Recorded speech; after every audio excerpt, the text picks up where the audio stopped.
press the bell icon on the YouTube app and never miss another update. मुराद सईद सिस्ता निशा करने के बाद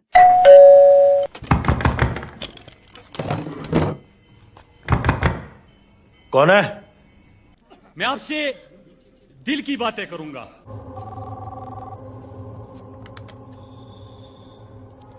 और अगर बिजली आपको नहीं मिली, सीपैक में आपको बड़ा मंसूबा नहीं मिला, सड़कों की हालत तो मैंने खुद देख ली, मुफ्त तालीम मुफ्त सेहत भी आपको नहीं मिली, तो मैं सवाल पूछता हूं कि इतने अरसे तक हुकूमत करने के बाद हमारी हुकूमत पे शर्म यहाँ पे क्या कर रहे हैं? क्या शर्म नहीं आ रही इनको? अब परसों में इमरान खान सुन रहा था, वो कह रहा है कि तालीम नहीं है, इलाज नहीं है, बिजली नहीं है, सड़कें नहीं है, तो बेशर्मो आपकी हुकूमत थी इसलिए नहीं थे। ये सब साजिश हमारे दुश्मनों से मिली हुई हो। और फिर खाता है तो लगाता है भी नहीं। इमरान खान न खाता है न लगाता है, बल्कि जो काट चुके हैं वो भी निकलवाएगा आप लोगों से इंशाअल्लाह। कि इमरान खान कभी इन डाकुओं को माफ नहीं करेगा।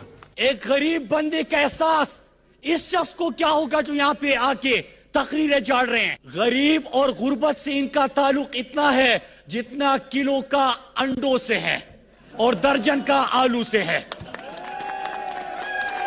तो इमरान खान का गुर्बत और गरीब से इतना ही ताल्लुक है, उसको ये पता नहीं है कि अंडे किलो में बिकते हैं, दर्जन में खरीदे जाते हैं। फिर जाके पेट भी, और ये आपका मुस्तकबिल बदलेंगे, ये आपकी तकदीर बदलेंगे। गाना बजाओ। इज्जत दो वोट को, इज्जत दो वोट को, इज्जत दो ऊंचे करे, इज्जत दो वोट को, इज्जत दो। तो जी आपने देखा ये साहब थे मुराद सईद, जो कि इमरान खान साहब की पार्टी के मेंबर भी हैं, मिनिस्टर भी हैं केपीके की तरफ से, और खान साहब के बड़े नज़दीकी समझे जाते हैं। और किस तरह की तकरीरें ये कर रहे थे जिसपे लग यही रहा था कि कोई सस्ता वाला नशा करके आए हैं, जब भी तो सच बोलना शुरू हो गए हैं। तो बिल्कुल इसी तरह के मिनिस्टर्स यहाँ पे मौजूद हैं। और आगे हम चलते हैं, हम आपको ये भी बता दें कि वैसे तो मुल्क में जो कोरोना वायरस है वो खतरनाक हद तक बढ़ चुका है, पाकिस्तान में भी, और एसओपीज पे काम करवाने के लिए फौज को बुलाया जा रहा है, बल्कि बुलाया जा चुका है। लेकिन बस दरबारियों, बूट पॉलिशियों को जो है वो भाषण देने पे और गैदरिंग करने पे कोई किसी किस्म की रुकावट नहीं है, कोई मना नहीं कर रहा, कोई फाइन नहीं लगा रहा, कोई रोक नहीं रहा, बाकी सबके लिए मना है।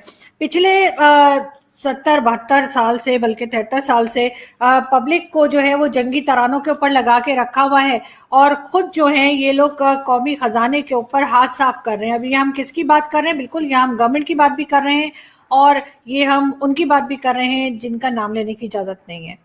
यहाँ पे ये भी मैं बताती चलूं कि थोड़े दिन पहले, 1-2 दिन पहले ही ये सुनने में भी आया कि जी बाजवा साहब ने जो है एक सीक्रेट मीटिंग की है टीवी एंकर्स के साथ और जर्नलिस्ट के साथ, और उसमें उन्होंने यही कहा है कि जी हमारा सियासत से कोई वास्ता नहीं है। और वो मीटिंग इतनी सीक्रेट थी कि उसके बाद हर जगह पे, ट्विटर पे और सब जगह उसकी बात हो रही है। लेकिन सवाल ये है कि बाजवा साहब को ये ज़रूरत क्यों महसूस हुई कि वो जर्नलिस्ट और टीवी एंकर्स को बुलाएं, वो भी अपनी पसंद के, और उसके बाद वो उनको बताएं कि जी हमारा तो सियासत से कोई लेना देना है नहीं, अफसार आलम साहब के ऊपर जो फायरिंग हुई थी वो भी हमने नहीं कराई।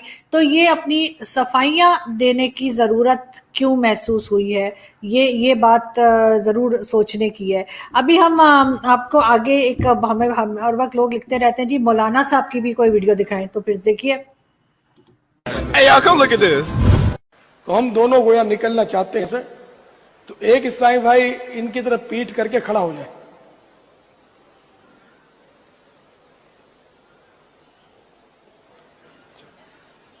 और बिल्कुल इनकी सीध में खड़े हो जाए। ये खड़े होगा सीध में, ठीक है ना? अब मैं यहाँ से निकल गया, बिगैर गुनाह के निकल गया। अब ये अगर इधर आ जाएंगे तो ये गुनाहगार हो जाएंगे, तो अब इनको भी निकालना है मुझे। तो अब मैं इनके पीछे खड़ा हो जाऊंगा, इनके लिए मैं सूत्रा बन गया। अब ये निकल गए, अब मैं जहां से आया था चला गया। मेरा टैलेंट इंडस्ट्री का एक जजीरा है, मेरे बगैर जैसे इंग्लिश बगैर मीरा। कैसा दिया। तो जी देखा आपने कि किस तरह से मौलाना साहब बता रहे थे कि अगर कोई नमाज पढ़ रहा हो तो उसके आगे से कैसे गुजरा जा सकता है। ये अगर किसी की समझ में आया हो तो मुझे भी बताइएगा, मेरी समझ में तो बिल्कुल भी नहीं आया।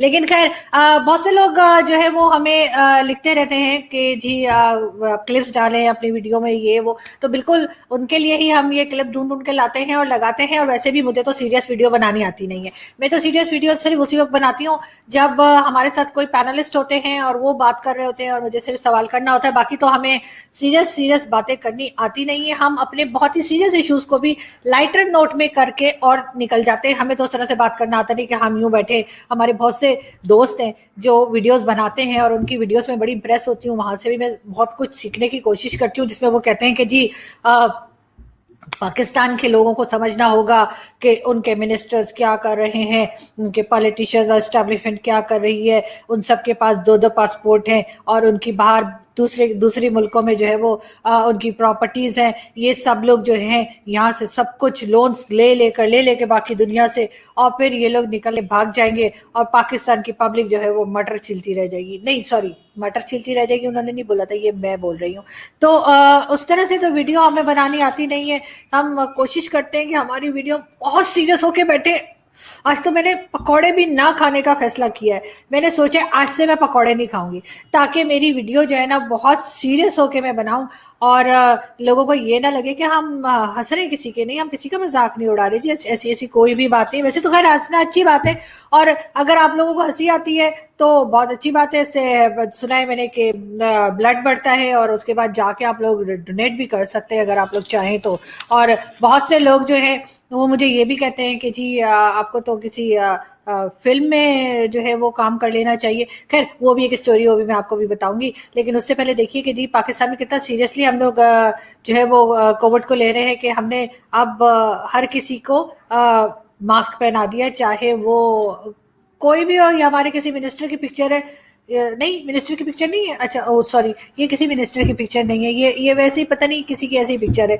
तो खैर हम ये बता रहे थे आपको कि पाकिस्तान वो वाहिद कंट्री है जिसने अपनी कोरोना वैक्सीन की कीमत जो है वो उसकी मंजूरी दे दी है उसके पार्लियामेंट ने। और अब फेडरल गवर्नमेंट ने कहा है कि जी बिल्कुल इसकी कीमत फिक्स करें। और पहली बार ये होगा कि दुनिया में कोई कंट्री ऐसी होगी जो अपने लोगों को पैसे लेकर वैक्सीन देगी। और इस सारे करतूतों के बाद हमारे प्राइम मिनिस्टर कहते हैं कि जी उनको अपनी परफॉर्मेंस पे बहुत फख्र है। तो होना भी चाहिए, जिस तरह की बातें वो करते हैं, जिस तरह की स्टेटमेंट्स उनकी आती हैं, तो बिल्कुल फख्र होना चाहिए। हम और क्या कह सकते हैं। बाकी है कि वो मैं आपको बता रही थी कि वो मुझे बहुत से लोग लिख रहे हैं कि जी मुझे फिल्मों में भी काम करना चाहिए। आपको वैसे तो खैर मुझे एक्टिंग नहीं आती है, लेकिन ये कि कल मुझे करण जौहर की कॉल आई थी और करण जौहर ने कहा कि वो मुझे फिल्म में साइन करना चाहते हैं। और स्टोरी भी बताई थी, उन्होंने कहा था कि जी 3 हीरो वाली फिल्म है और उसमें मतलब शाहरुख खान भी है, उसमें वो रणबीर कपूर भी है और उसमें जो है वो भी है, क्या नाम है उसका, ऋतिक रोशन भी है। पता नहीं मैंने शाहरुख की पिक्चर भी डाउनलोड की थी, कहाँ रह गई। मैं आपको दिखाती जरूर, वरना ऋतिक की तो मैंने की है। देखे ना, ये ऋतिक रोशन भी है और इनके साथ साथ रणबीर कपूर भी हैं फिल्म में। और एक मिनट, ये वो वाला शो नहीं है वो जिसमें फेंकना था? अच्छा ये पॉलिटिकल शो है। ओके सॉरी वो मैं समझी कि शायद ये कोई हमने वो फेंकने वाला शो बनाया है। तो नहीं सॉरी, ये वाली ये मैं एडिट करके निकाल दूंगी ना, इसमें हम बात नहीं करेंगे। लेकिन ये है कि पाकिस्तान में जो है वो अभी आप जानते ही हैं कि कोरोना तो चल ही रहा है, लेकिन साथ के साथ मौलवियों का बिजनेस भी बड़े जोरों शोर से जारी है। हर तरफ से जी ज़कात हमें दे दें, खैरात हमें दे दें वाला धंधा जो है वो फुल स्पीड से चल रहा है। और उसमें मैं धंधा इसलिए कह रही हूँ कि वो शाहरुख की फिल्म में था ना कि वो धंधे से बड़ा कोई क्या नहीं होता।